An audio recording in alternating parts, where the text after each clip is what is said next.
Nibyo tariki eshanu ukwezi k'Ukuboza mwaka 2025 ku butaka bw'uburasirazuba bwa Repubulika Iharanira Demokarasi ya Congo biragereranwa nk'ishyano ibyo abarwanya umutwe wa 23 bongeye kuba bahura nabyo hano kuri ubu butaka. Imirwano ikomeye cyane irumvikana muri Kivu y'Amajyepfo yose, ndetse kandi ukuneshwa gukomeye cyane kuri uyu mutwe birakurira ishyano kuri bamwe mu barwanyi b'uyu mutwe, harimo abasiga ubuzima. Inkomere zirimo zirarushaho kuba nyinshi, ndetse kandi baravugwa yuko uko bamwe mu barwanyi umutwe wa 23 barimo basiga ubuzima biturutse ku bitero birimo ibya drone, intwaro zikomeye cyane zirimo nka sabasaba, ndetse kandi hejuru y'ibyo ntago ari byo gusa bigarukira ngo hariyongeraho suko 25 ikomeje gutuma bamwe mu babyeyi bibagirwa yuko bigeze kubyara abana babo kubera kuba babura ubuzima nibo bashyingure. Ibi byose namara n'agahinda biri guturuka ku barwanyi umutwe twaje inkono 23 aha muri Kivu y'Amajyepfo mu bice bya Kamanyura, Ruvungi, Mudaka, ndetse n'andi mu bice bigiye bitandukanye mu Katogota ku mpaka wa Bugarama n'andi yagiye atandukanye muri iyi misozi yakomeje kugenda yumvikanamo imirwano ikomeye cyane.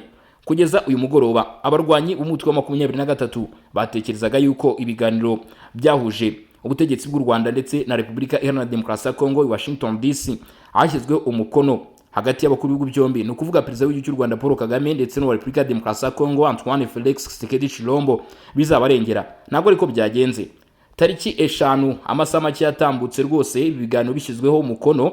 Kuri ubu nagahinda n'amarira ku bagize itsinda ry'umutwe wa 23, ndetse ku mbuga nkoranyambaga zigiye zitandukanye zikoreshwa n'aba barwanyi haragaragara amarangamutima menshi yabo bavuga yuko ngo ibi bitera ahubwo biri kugabwa kugeza ku rwego birimo bigabwa ku baturage batuye muri ibi bice bayobora.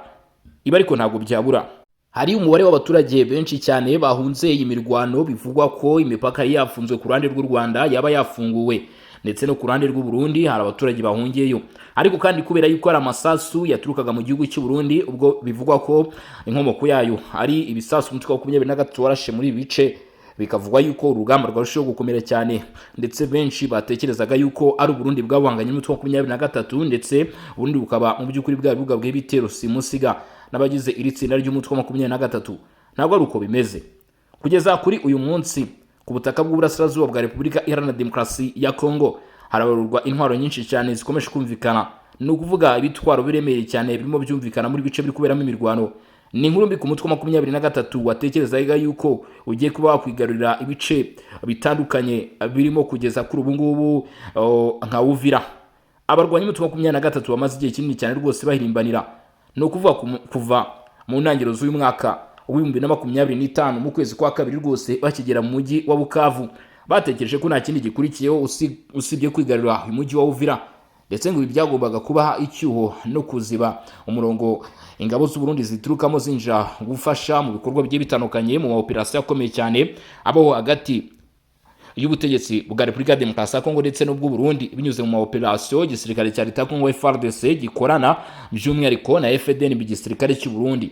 N'indi nkuru yakaboro ku mutwe wa 23 ugomba cyane Uvira, kandi bamaze igihe kirekire rwose bashora imbaraga, ndetse batakariza abarwanyi umutwe twaje intwaro batakariza abarwanyi benshi cyane uyu mutwe twaje intwaro wa 23. Kuva mu masaha ya mu gitondo abagize itsinda ry'umutwe wa 23 bakomeje gushyira hanze amatangazo. Lawrence Kanyuka ku rubuga rwe uvugira uyu mutwe wa 23 yavuze byinshi. Yavuze yuko ngo bamenyesha abanyekongo bose ko kugeza uyu munsi mu minsi 3 yose bisasu bikomeje kugenda biterwa, kandi ngo biri guterwa n'ingabo z'u Burundi ku kigero cyejuru cyane, ngo aho bimeze nk'imvura mu midugudu birimo bigenda biterwamo, ngo kandi birimo biratuma abaturage b'inzira karengane babura ubuzima abandi bagakomereka. Ibi ariko ibyo umutwe wa 23 birasa nkaho bitegeze bibagwa agaciro ku ruhande rwa Kinshasa ndetse n'igisirikare cy'u Burundi n'imiryango igiye itandukanye. Umutwe wa 23 uvuga ko imiryango itandukanye yabi wirengagiza, ariko Kinshasa nayo ikavuga ahubwo ko uyu mutwe witwaje intwaro wa 23. Kinshasa isaba yuko ibi bigomba guhagarara, uyu mutwe wa 23 ugahinduka umutwe w'iterabwoba, kuko ibi byose ngo birimo kuba bigendanye n'ibyaha byo kurenga ku burenganzira bw'ikiremwa muntu ngo bikorwa n'abagize izigeshyamba z'umutwe wa 23 yabanye n'ibyo bavuga.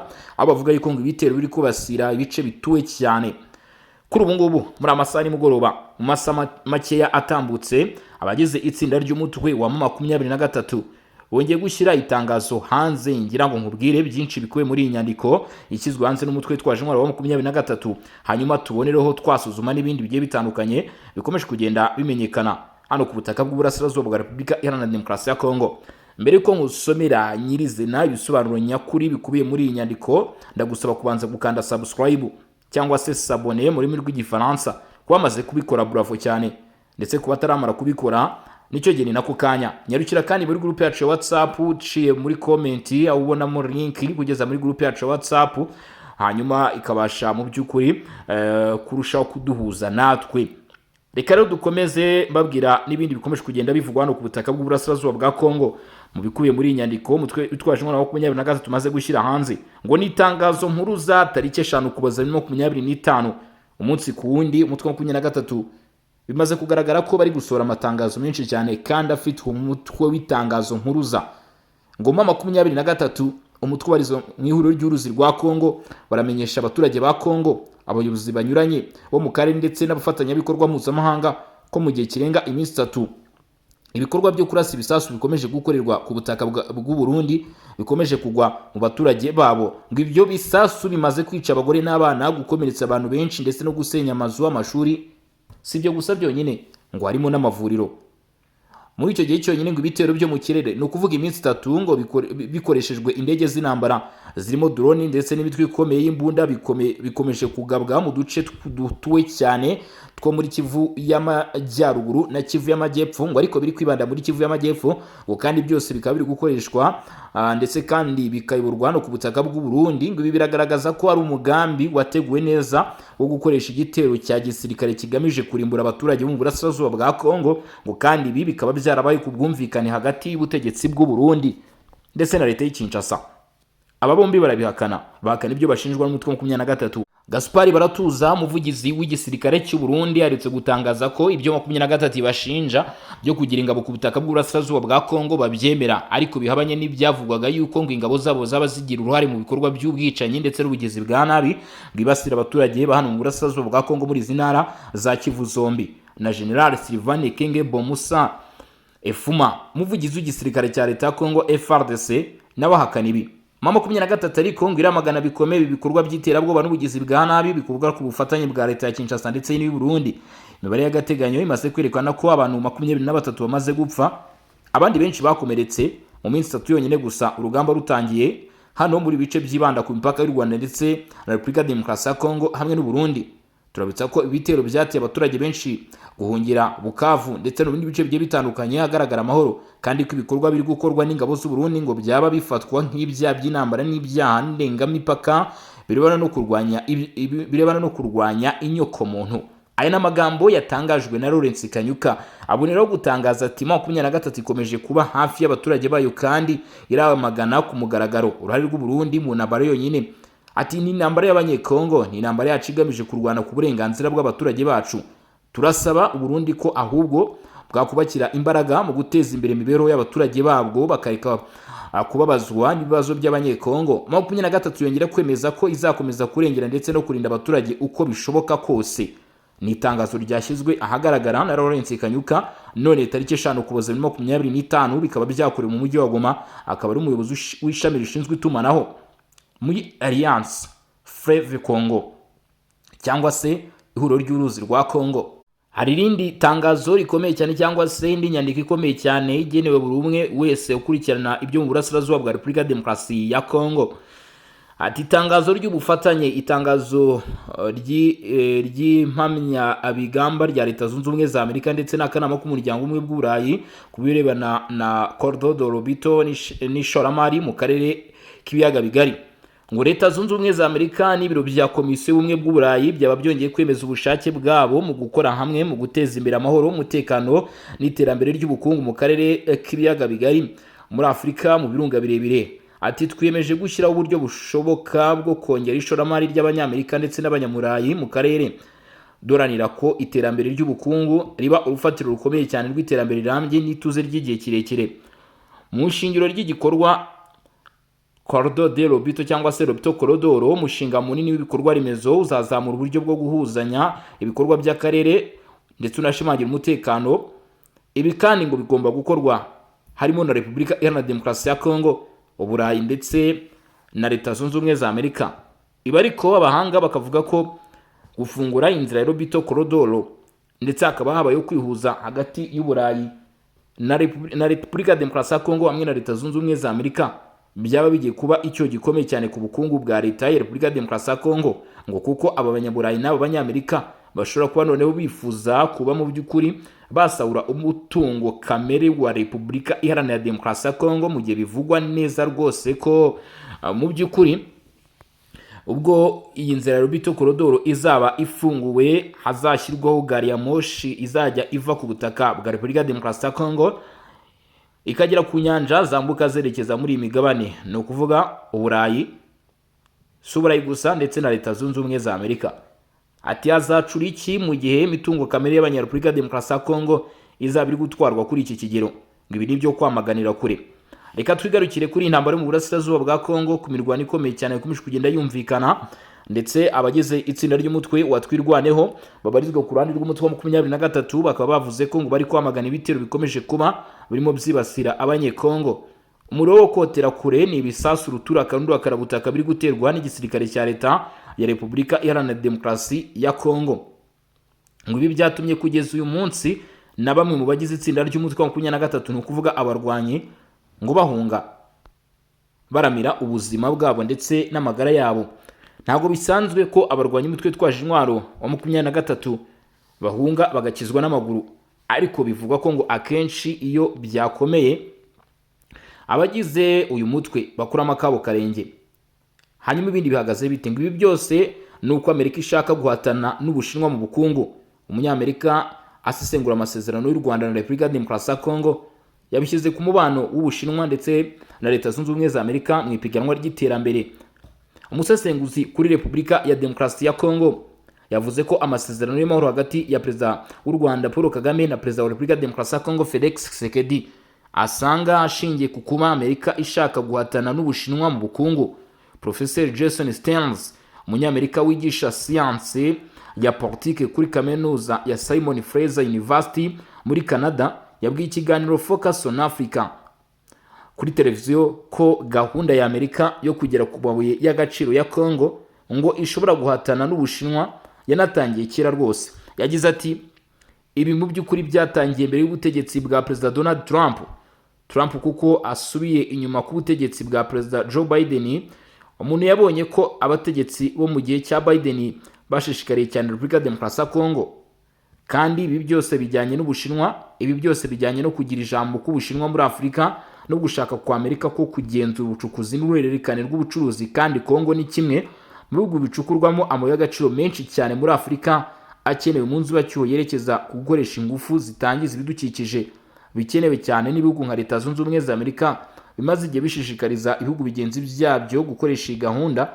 Ngo mu gihe rero babona yuko Repubulika ya Demokarasi ya Congo yaba isoko nyakuri yo kubona materiyeri zo kwifashishwa muri ibi bikorwa, bigatuma bashyira isoko hasi ririmo ibihugu by'Abarabu mu guhagarika gukoresha peteroli, mu gihe baba bitabiriye gukoresha amabuye y'agaciro ashyirwa muri za batiri zigiye zitandukanye, bityo bimwe mu bikorwa birimo nk'amamodoka bigahagarikwa. Ngo ibi bizabafasha cyane. Aka ni akarorero ndetse nibyo kwibazaho ibibazo byinshi hano ku butaka bw'uburasirazuba bwa Repubulika ya Demokarasi ya Congo. Bivugwa ko harimo intambara nyinshi, iz'ubukungu, imirwano, ibihugu ndetse n'ibindi bigiye bitandukanye. Ibi byose bitekerezwaho kenshi, aho mu by'ukuri ibihugu bivuga yuko bizarwanira ku butaka bw'uburasirazuba bwa Congo, ariko ngo bigakorwa mu buryo bwihishe cyane. Nibikomeza kugenda gutya, mu by'ukuri bizarushaho gutuma abaturage benshi cyane bakomeza kugenda ababurira ubuzima bwabo muri ibibazo byo mu burasirazuba bwa Repubulika ya Demokarasi ya Congo. Ariko icyo kwibaza ni iherezo rya byose ni irihe? Nuko abaturage benshi ibihumbi n'ibihumbi bazahungira imbere mu gihugu, cyangwa nuko abaturage benshi babarizwa muri za miliyoni bazahungira hanze y'igihugu? Kugeza uyu munsi Leta Zunze Ubumwe za Amerika, umwe mu bahuza ba mbere kuri iyi ngingo yo mu burasirazuba bwa Repubulika ya Demokarasi ya Congo, bivuga ko ari kimwe mu bihugu bicumbikiye bamwe mu baturage benshi cyane bahunga intambara yo mu burasirazuba bwa Congo. Ibi ariko Leta Zunze Ubumwe za Amerika bivuga ko zishobora kuba zirengagiza nkana ku guca mu mizi iki kibazo cyo mu burasirazuba bwa Congo, bagakurikira inyungu zirimo n'amabuye y'agaciro kurusha ubuzima bw'abaturage hano ku butaka bw'uburasirazuba bwa Congo. Ibyo ntabwo bivugwa kuri Repubulika ya Demokarasi ya Congo gusa na Amerika ndetse no ku bindi bihugu bigiye bitandukanye. Ese inyungu zishobora kuva mu masezerano ya Leta Zunze Ubumwe za Amerika ndetse na Repubulika ya Demokarasi ya Congo kugera kurangura ni izihe? Minisitiri w'Ububanyi n'Amahanga n'Ubutwererane Ambasaderi Olivier Nduhungirehe yatangaje ko amasezerano yasinyiwe i Washington DC ashobora kwinjiza u Rwanda mu mushinga w'umuhanda wa gari ya moshi uzava ku cyambu cya Lobito muri Angola ku itariki y'Ukuboza no 25. U Rwanda na Repubulika ya Demokarasi ya Congo nibwo byagiranye amasezerano y'ubufatanye mu bukungu babifashijwemo na Leta Zunze Ubumwe za Amerika ajyana nayo gusenya umutwe w'iterabwoba wa FDLR, gukora ingamba z'ubwirinzi no gucyura impunzi. Minisitiri Nduhungirehe yasobanuye ko amasezerano y'ubukungu arimo ingingo y'ubufatanye mu nzego z'ingenzi zirimo ibikorwa remezo, ingufu, ubucukuzi bw'amabuye y'agaciro ndetse no kuyatunganya, ubuzima ku kubungabunga parike z'ibirunga ndetse n'urwego rw'ubukerarugendo. Mu bikorwa remezo byitezwe ko u Rwanda na Repubulika ya Demokarasi ya Congo bizongera imbaraga mu bufatanye mu kubaka urugomero rwa Rusizi ya gatatu ruzatangira rugatanga megawati 206 z'amashanyarazi rucanire abaturage barenga 300,000. Biteganyijwe ko ruzuzura mu 2030 rutwaye miliyoni 800 zose z'amadolari y'Amerika. Mu bijyanye n'amabuye y'agaciro, Minisitiri Nduhungirehe yasobanuye ko u Rwanda na Repubulika ya Demokarasi ya Congo bizajya mu cyiciro kirenze kuyacukura biyatunganye kuko aribwo yagirira inyungu abaturage bo mu karere, kandi ko hazajyaho amategeko ahuriyeho ajyanye n'umutekano n'ubucuruzi bwayo. Ati dufite amabuye menshi mu karere ariko dukwiye gutera indi ntambwe yo kubishyira mu rwego rw'inganda bikazazanira abaturage bo mu karere inyungu. Ikiyaga cya Kivu, ibihugu byombi bigabanye umutungo ukomeye bihuriyeho. Amasezerano ya Washington yateganya ko bizafatanya gukura gaze metane muri iki kiyaga bitunganyemo ingufu z'amashanyarazi. Minisitiri Nduhungirehe yatangaje ko ibihanda izubakwa, hubakwa ibindi bikorwa remezo by'ubwikorezi, kandi ko umuhanda wa gari ya moshi uzava kuri Lobito ushobora kugera no mu Rwanda hashingiye kuri aya masezerano. Amerika niyo muterankunga mukuru w'umushinga wo kubaka uyu muhanda wa gari ya moshi uzanyura muri Angola, Repubulika ya Demokarasi ya Congo, Zambia ndetse na Tanzania. Byitezwe ko niwuzura abashoramari bazajya bawifashisha mu bikorwa bigiye bitandukanye mu mirimo igiye itandukanye. Minisitiri Nduhungirehe yagize ati ariko kandi n'umuhanda wa gari ya moshi havuzwe umuhora wa Lobito ushobora guhuzwa n'umuhora wa ruguru wa Mombasa no hagati ya Dar es Salaam ukanyura mu Rwanda, mu Burundi ugakomereza muri Repubulika ya Demokarasi ya Congo. Guverinoma y'u Rwanda ihamya ko ibihugu byombi bifitanye amahirwe menshi byabaza umusaruro akabifasha kwirinda mu by'ukuri ngo bikwiye ko uyu musaruro bifasha kwirinda amakimbirane, ndetse yizera ko habaye ubufatanye biteganywa mu masezerano ya Washington akarere kagira mu by'ukuri amahoro arambye binyuze muri aya masezerano niharamuka habayeho gukomeza gukora ibi bikorwa ndetse bigakurikizwa nk'uko byasinywe. Atari ko biramutse bidakozwe hashobora kuba ingaruka zikomeye cyane zishobora gutuma ibintu noneho bizamba kurushaho, dore ko byaba bizambye bigeze ku rwego rwo hejuru. Ibisasu bikomeye cyane biri kugwa mu bice 23 igenzura. Ibi ni by'umutwe wa 23 wakomeje kugenda ugarukaho cyangwa se utangaza. Hanyuma rero mwe mwese mudukurikiranye muri mu bice bigiye bitandukanye, reka mbabwire ni kugeza kuri umugoroba mbifurije ibihe byiza, ariko kandi tutirengagiza gusengera abaturage bari mu bice bigiye bitandukanye birimo Sange, Runingu, harimo Ndorerera ndetse no mu bice birimo Uvira, Kamanyora, Katogota, Ruvungi ndetse n'ahandi mu bice bigiye bitandukanye byakomeje kugenda biramo imirwano kugira ngo ubuzima bwabo mu by'ukuri bukomeze kugenda burokoka. Tutubagenda bari ku musozi wa Ngomo muri Kamanyora, bivuga ko uyu musozi wabayeho ikintu bita isibaniro riteye ubwoba cyangwa se za nyamugigima, imiripuko n'imigundano. Reka nge mbabwire nti uyu mugoroba mugire ibihe byiza, amahoro y'Imana akomeze kubana namwe, mugisha w'Imana mu byo mukora byose mu bice bigiye bitandukanye. Hanyuma rero turaza gusubira mu masaha ari imbere. Nge ndi Bosco Mutaramo cyane, iyi ni Region Info. Ciao ciao, hasta la vista.